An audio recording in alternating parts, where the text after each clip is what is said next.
היי ריקילה, אנחנו נמצאים היום 3 שבועות מתחילת הסדנה. איך עברה עלייך הסדנה? מצוין. וזו סדנה שנייה שלי, זו לא סדנה ראשונה. כן, היית כבר פעם לפני שנה בערך, כן. כן, בגלל שיש לי רמות סוכר מאוד גבוהות, ובעבר זה ירד לי. כן. ועכשיו שוב פעם הייתה לי איזושהי בעיה, ששוב פעם זה התחיל להיות מאוזן, אז החלטתי לעשות את הסדנה הזו שוב. יופי, ואת ראית שיפור ברמות? בטח.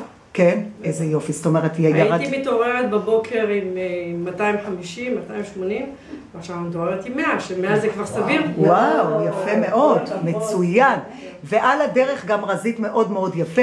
5 קילו, זה לא האמנתי. איזה יופי, נהדר. עוד דברים קרו בסדנה? חוץ מזה היו לי שהסוכר... כאבים ברגליים המון, היו לי כאבים ברגליים, כנראה כתוצאה מהסכרת שלי. אוקיי. וזה הפסיק לי. איזה יופי. זה באמת הפסיק לי. איזה יופי. ואת היית עוברת את הסדנה הזאת עוד פעם באיזשהו שלב? ברור.